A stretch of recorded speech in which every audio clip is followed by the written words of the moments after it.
There is a photograph, not a drawing, not an artist's imagination, a real image from the 1800s, showing something that should not exist. A tree stump so large that people built an entire dance floor on top of it, men and women standing there, dressed in formal clothes, laughing, moving, as if nothing about it was unusual. The surface beneath their feet is not rough, not uneven, not torn apart by crude tools. It is flat, smooth, almost perfectly level, like it was cut by something precise, something controlled. Now shift your attention. Somewhere in the American Southwest, far from the famous viewpoints, there are canyon walls that most people walk past without ever stopping. At first glance, they look ordinary, just rock, just layers of stone shaped over time. But when you get closer, when you actually look, you start to see something else. Lines, long, straight, parallel lines running across the face of the rock, stretching for hundreds of feet, evenly spaced, consistent, almost mechanical. We are told these formations were created by erosion, by water, by wind, over millions of years. That is the official explanation. But erosion does not carve straight lines into vertical rock faces with that level of precision. It does not produce patterns that repeat with that kind of consistency. Water curves, it bends, it follows resistance. These lines do not. So the question begins to form, quietly at first, then harder to ignore. What if the same force that cut those trees so large their remains became structures, also shaped the walls of these canyons? What if what we are looking at is not just geology, but the aftermath of something far more deliberate? To understand how unusual this is, you have to go back to the documented logging operations of the 1800s in places like Northern California, Oregon, and parts of Nevada, where companies recorded trees of extraordinary size, far beyond what most people today would consider possible. These were not myths, not exaggerated stories. The stumps still exist. Some of them measure over 30 feet in diameter, sitting in the ground as physical evidence that something enormous once stood there. One of the most well-known examples is the Centennial Stump in Kings Canyon. Another is the Mark Twain Tree stump, which was eventually transported to the American Museum of Natural History in New York, though it had to be cut into sections just to fit through the entrance. These were real trees, and no one disputes that. The question is not whether they existed. The question is how they were brought down. If you examine the surfaces of these stumps closely, the finish tells a story that does not align with the official explanation. During that era, the primary tool used for logging was the crosscut saw, a large hand-operated blade worked by two men, designed to cut through timber over extended periods of time. These saws leave a very specific pattern, slightly uneven, textured, with visible grain marks where the blade passed through the wood. But the surfaces on many of these massive stumps do not match that pattern. Instead, they appear smooth, level, almost machined. There are cases where the cut surface looks consistent with a rotary motion, as if a circular blade, something powered rather than manually operated, was used to make the cut. That alone raises a problem, but the geometry makes it even harder to explain. A standard crosscut saw of the 1800s was, at most, around 12 feet long. Now consider a tree with a trunk diameter of 30 feet.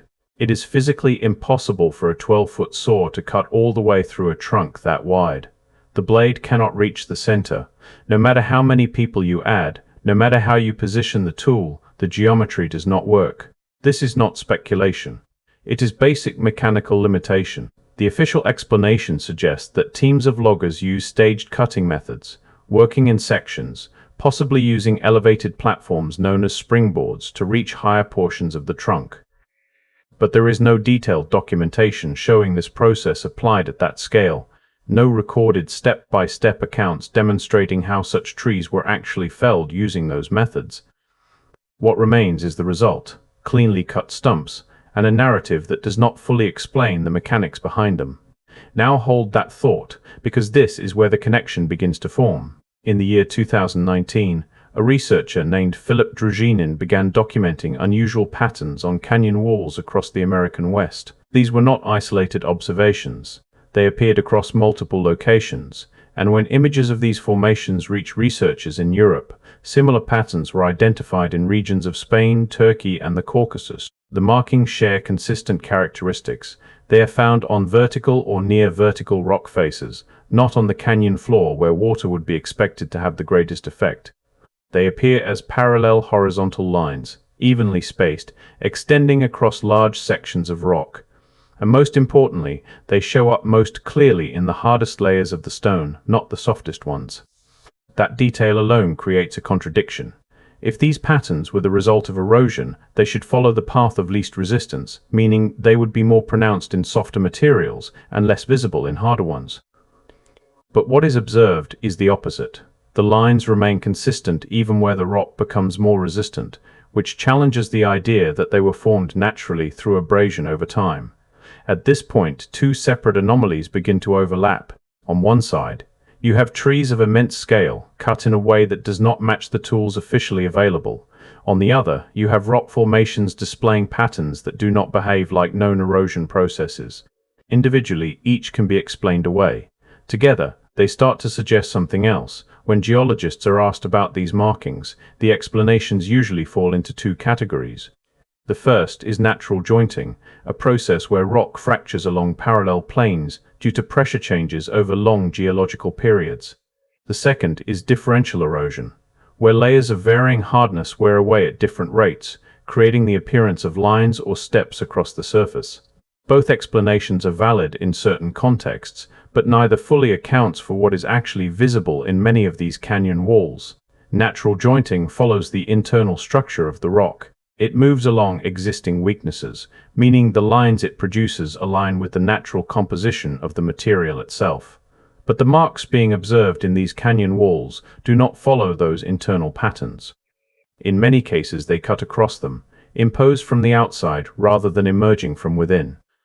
That distinction matters. It suggests direction, intention, something acting upon the surface rather than something forming inside it. Differential erosion faces a similar limitation.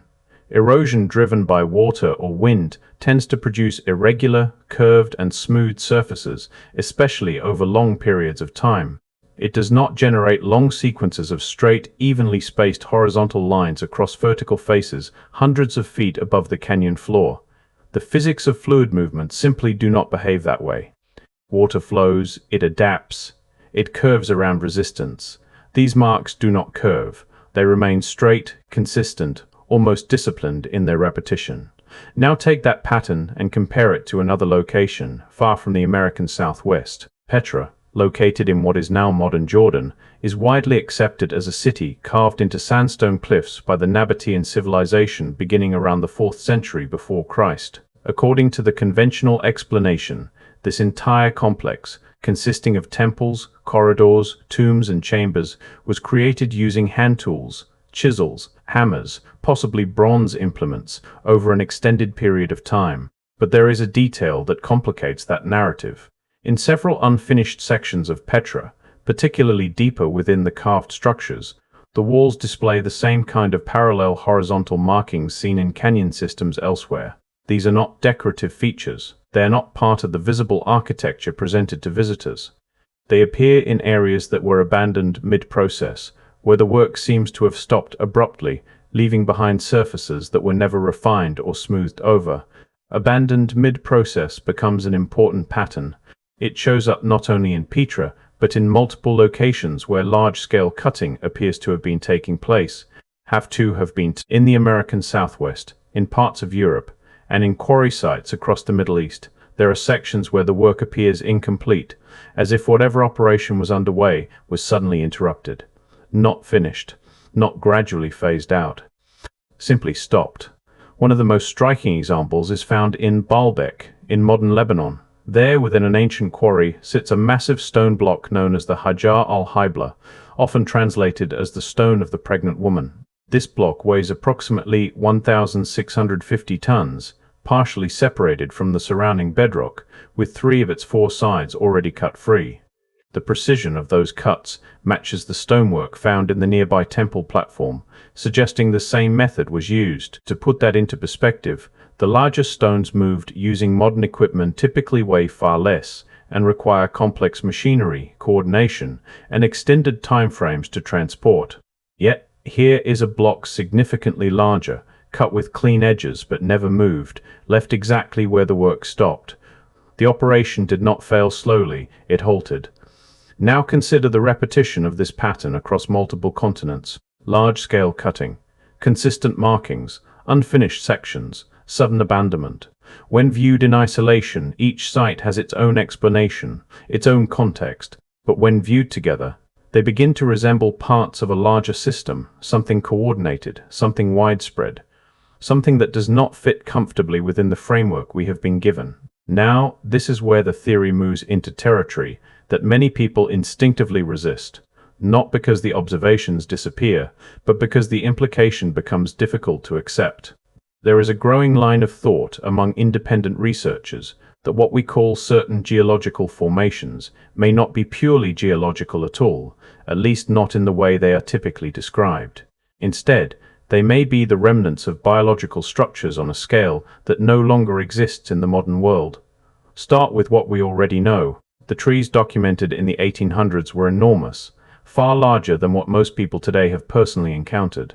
The giant sequoias and redwoods that still stand are considered massive by current standards, but they may represent only a fraction of what once existed. The stumps preserved in historical photographs are often cut near the base, which is typically the narrowest part of a tree's trunk.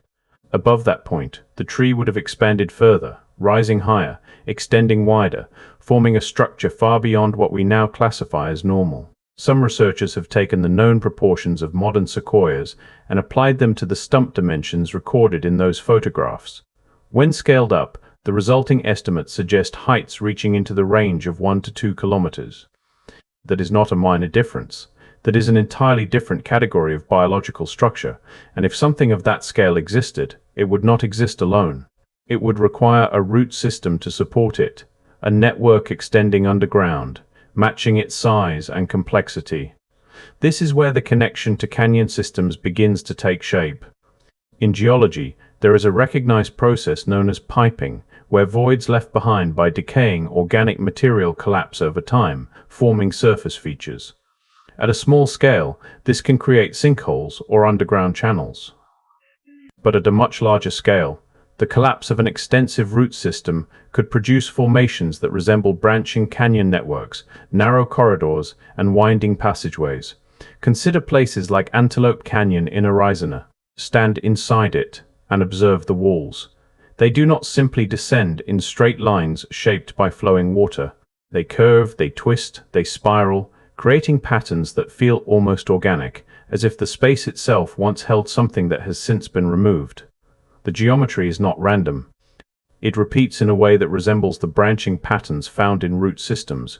Within this framework, the parallel markings observed on canyon walls take on a different meaning. They are no longer interpreted as natural erosion patterns, but as the result of a removal process, the same type of process that left smooth, flat surfaces on the massive tree stumps.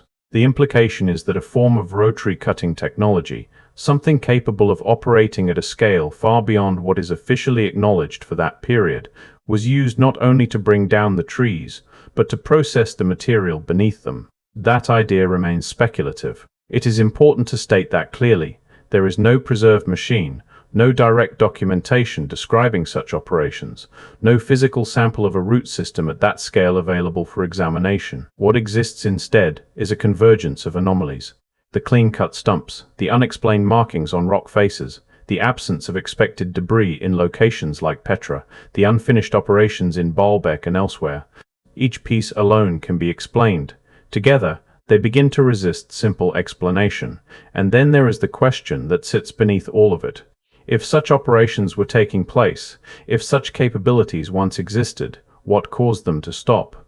Why do we see evidence of large-scale work that appears to have been abandoned, not gradually, but suddenly, across different regions of the world? That is where the discussion often shifts toward the idea of a reset, a disruption that removed not only the activity itself, but the knowledge behind it, leaving only fragments behind. Fragments that we're still trying to interpret today stand at the edge of a canyon, any canyon. It does not have to be the most famous one. Just find a section where the walls rise vertically and look closely, not the way most people do when they pass by, but with intent. Look for the lines, the parallel grooves, the consistency that does not quite belong in a system shaped only by wind and water. Once you see them, it becomes difficult to unsee them. Ask someone nearby, a guide, a ranger, anyone familiar with the area, what created those marks. You will likely hear the standard explanation: erosion, pressure, natural processes acting over immense periods of time. The answer will come with confidence, because it has been repeated enough times to feel complete. But confidence is not the same as precision. Ask a second question. Ask why those patterns appear most clearly in the hardest layers of rock. Ask why they remain so uniform across such large distances.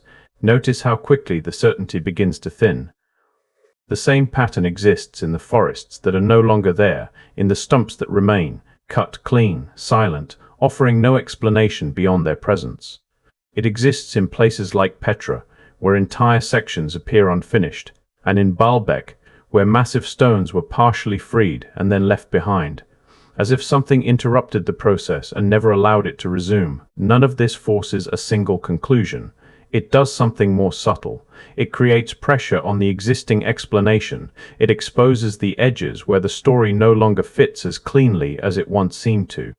And once those edges are visible, the question changes. It is no longer about whether the official version is entirely wrong, but whether it is entirely complete. Because if even one part of this pattern points to something overlooked, something not fully investigated, then what else might still be sitting in plain sight, waiting to be questioned? The walls have not changed. The marks are still there. The stumps have not moved. The unfinished work remains exactly where it was left. So the real question is not just what created them. It is why no one has been willing to follow that question all the way through.